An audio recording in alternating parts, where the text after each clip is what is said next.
What's up guys, welcome back to my channel. If you're new, I would love if you would subscribe down below. I upload every other day and I would love to have you as a part of my channel. Today is going to be a video that I have honestly been wanting to make ever since I started my channel like 5 years ago. At the time, I was still kind of going through it, but I always had in the back of my head, like, once I get through this, I really want to make a video about this because I think that my experience will be able to hopefully help a lot of people, maybe an encouragement to people that are going through this currently or have gone through this before. Right now, I am on a health journey. I've been dealing with weight and body image and just all of those things, honestly, for as long as I can remember. Finally, I'm at the point where I feel like I've failed so many times that now I kind of know what I'm doing. I feel like I'm on the right path. I've lost 10 pounds so far since I started this new journey and kind of started over again. I feel so strong. I feel so healthy. I feel so good. I really want to start making fitness videos and I want to start like showing you guys how I work out, how I eat. I feel like it's important before I make like workout videos and eating videos and weight loss videos. I feel like it's really important for me to sit down and make this first video because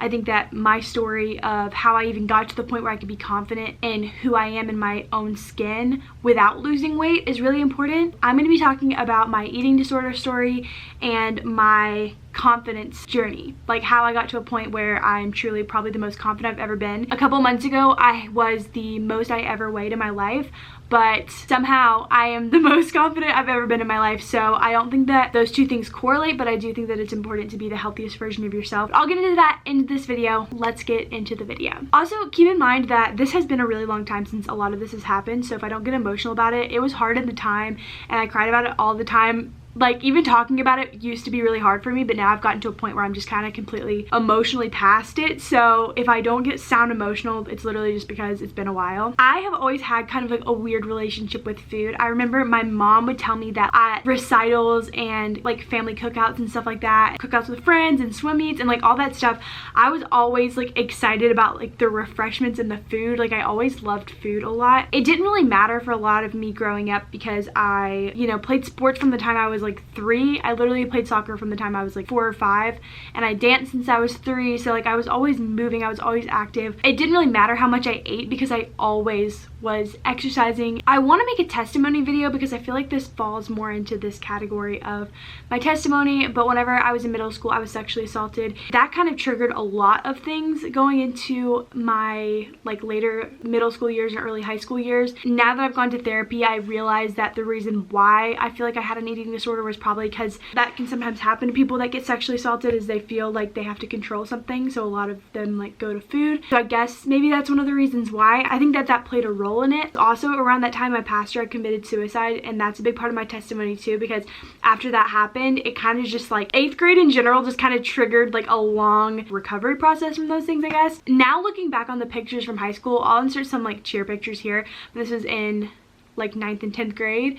It's so funny because I look back on these pictures and I distinctly remember thinking that I was so fat. And like looking back now, it's so funny because as you can see, I literally was just like, I was just like a really small, like fit girl in 9th and 10th grade. And I don't know why I, for some reason, thought that I was fat. Especially now looking back on it, I'm like, sis, enjoy your skinniness, because what the heck. In some point in 9th grade, I decided that I didn't want to keep down anything that I ate. So either whenever I would eat, I would either throw it up or I would go on a run. Like, I did not want it in my body. It felt like it was like just the food sitting there like gave me anxiety, because I was like, I can't have any food in me. From that point forward, it just like threw me into this kind of spiral of unhealthy eating, binging, and purging. In 10th grade, I had kind of a traumatic experience where I ended up having that happened and then I had to switch schools. I think that because of what happened in middle school, that was my immediate form of control. So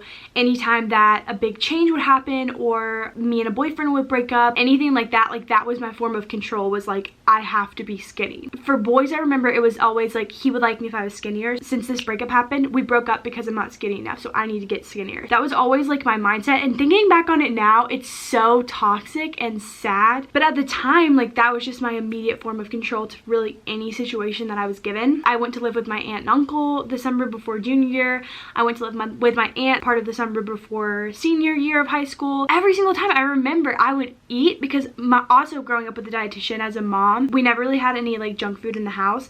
So at those times whenever I went away from the house, I would gain like 10 pounds because I just didn't know what to do with it. But then immediately I would feel so guilty about it, and then that again was like my form of control, was just like binging, purging, and like if I had anything in me, I wanted to run or I wanted to throw it up. But most of the time I would throw it up, which if you look at the research for it, it really doesn't do anything. It makes you think that you're doing something, but it really doesn't, because most of the time the calories and nutrients already, I don't know the right term for this, I guess dissolve. So by the time you're throwing something up, it doesn't matter, and it's not gonna like make you not gain that weight. It just like so bad for your heart and so bad for your acid reflux, like so bad for so many things. And I thank God that I quit when I did, but like, oh my gosh, that is so terrible for you, and I don't know why I thought that that was a good idea. I stopped binging and purging. I started going to therapy kind of around, I think maybe it was senior year that I started going to therapy, and so my therapist kind of like talked me through it and really helped me through that time in my life whenever I did struggle with bulimia. Fast forward to freshman year of college, since I wasn't with my mom anymore, every time I wasn't with my mom, it was always really hard, because there was, oh my gosh, when you go to college, it's just an added 15 almost guaranteed, because you're away from your family and you're away from your like normal, so, and you're not usually playing sports, so you have to like make the decision to go to the gym, you have to make the decision to eat healthy, and there's not a lot of healthy options. It, you know, it happens to the best of us. Probably from like 8th grade on, I almost consistently gained 10 pounds a year. So freshman year, I gained another 10 pounds, 10 to 15 pounds. Summer before sophomore year, I had a crush on a boy. Like, this was absolutely not this guy's fault at all, and I don't know why I like felt this way. It wasn't like necessarily for him, but I was like, guys are going to like me if I lose this weight, so I'm gonna get this summer, I'm gonna grind my butt off, I'm gonna work so hard, I'm gonna go to the gym every single day. What I was doing was not unhealthy in the slightest. I would work out every day with my cousin Kane, gave up most processed sugars, I drank a gallon of water a day, I stayed away from fast food for the most part. So what I was doing was not unhealthy, but the reason I was doing it was unhealthy, and so because that was the case, I lost 25 pounds that summer, but whenever I came back to school, I gained it back, because whenever you're doing it for the wrong reasons, it's almost always going to come back. So if you do it for a revenge body, if you do it for like a boy to like you, it's almost never going to last, because you're doing it for those reasons. When I was in Disney World last spring, so I did the Disney college program, I was kind of just eating whatever I wanted, but I was walking everywhere because I was in the program, so I didn't really gain and I didn't lose. There was a lot mentally that happened on the Disney college program, so then whenever I came back home, I immediately started therapy. My therapist helped me so much this summer, because I don't know what the click was. My town in North Carolina that I live in is literally just the most peaceful town. And so whenever I came back from Disney, I feel like I was just in such a peaceful state of mind. I was going to therapy, I was working out like somewhat. I didn't lose any weight that summer, but I was just like, I was just happy. And I was getting in the word a lot. I was spending a lot of time with Jesus and worshiping. I don't even know what it was, but something just clicked in me. And I was just like, you know what? My worth does not come from what the number is on the scale. My worth does not come from what a boy says about me. My worth does not come from what my friends think about me, or even what my parents think about me. Like, my worth is literally found in the Lord, and a number doesn't determine that. Or even if you're not a Christian, just realizing that like your worth is not determined by what other people say about you and what a number on a scale says about you. That absolutely does not determine who you are. And for me, just realizing that my worth was found in the Lord, and what the Lord says about me, it's like so affirming, so sure. Why would I care what other people think about me? Most all the times that I would spend losing weight or throwing up or all that stuff, in the back of my head I was like, they're gonna like me more if I'm like this.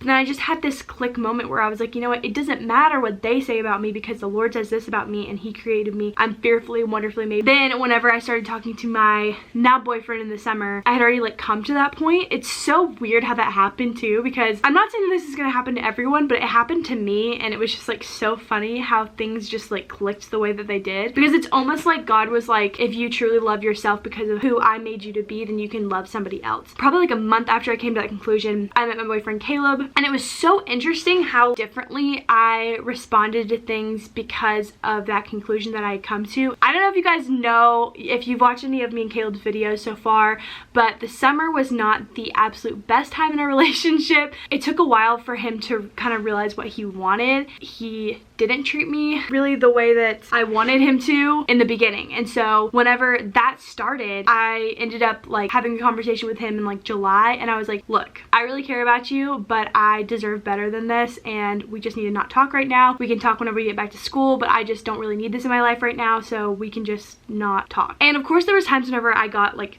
upset throughout the summer. There's times whenever I was, I don't know, just kind of like frustrated, but overall I was like, you know what, here's my worth and here's what I deserve, and you're not giving me that, so I'm going to back away from this situation. Overall, I feel like as soon as we started dating, then later whenever we got back to school, it's so crazy how when you actually respect yourself, others start to respect you more. And then ever since we started dating, we have not had any problems because I established in the beginning that I like needed respect. Also dating Caleb, I've realized that it was so like silly of me to think that I needed to be skinny to like get guys to like me, because they always say the right guy's gonna love you for who you are and not for what you look like, and you always hear that and you're like, okay, whatever. I am so crazy about Caleb and I love him so much. Whenever I told him that I wanted to start losing weight and I wanted to go on this health journey, he was like, I mean, okay, but like you could gain weight and I'd still like think that you're the most beautiful girl in the world. Whenever he told me that for the first time, I was like, isn't it so funny that my whole life I've been thinking like, oh, I need to do this, I need to do this, I need to do this. But then the second that I stop comparing myself and craving other people's attention and thinking I need to be skinny for other people to love me or to be worthy of people's love, literally the second that stops, I start respecting myself in so many aspects. I feel like friends too, for some reason, whenever I started respecting myself more and having more confidence, I realized I had the ability to like choose who I wanted to have in my life, which sounds like self-explanatory, but for somebody who's craved love kind of their whole life for whatever reason, that was kind of like a concept for me to learn. Like if somebody's toxic in my life, or if somebody's not adding to my life, or if somebody's not good for me, I don't have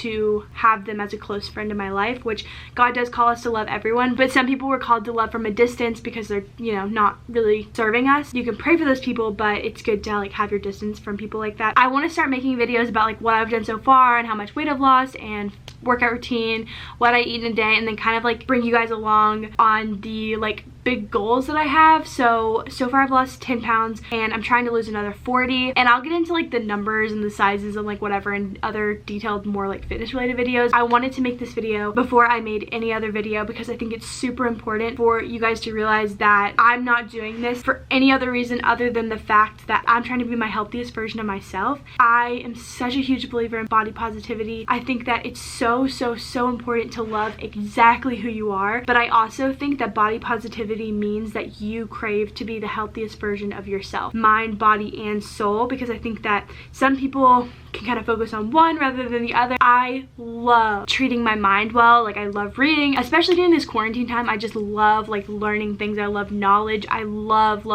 just feeding my mind. Soul, I get in the word every single day, and I'm trying to read through the whole Bible, and I just love worshiping, I love praying, and that is so important to me. And in the same way as those things, soul's probably the most important, but body, I just genuinely enjoy working out now. Right now I'm in the process of training for a 5K because I'm gonna start doing those with my dad again. Yeah, I hope that this helped explain kind of like my journey, and I hope that you guys enjoyed this video. I genuinely love who I am. I have never been more happy and confident in my entire life. A lot of it is just coming to the point of realizing that like what you look like on the outside, one, is not nearly as important as what's on the inside, and two, you deserve respect no matter what you look like. You deserve love no matter what you look like. Like you are deserving of those things, not because of what you look like or not because of how much you weigh. That was a really important lesson for me to learn. So I hope that you guys have a great day. I hope that this helped, and I love you guys. You are all so beautiful, and I will see you in my next video. Bye.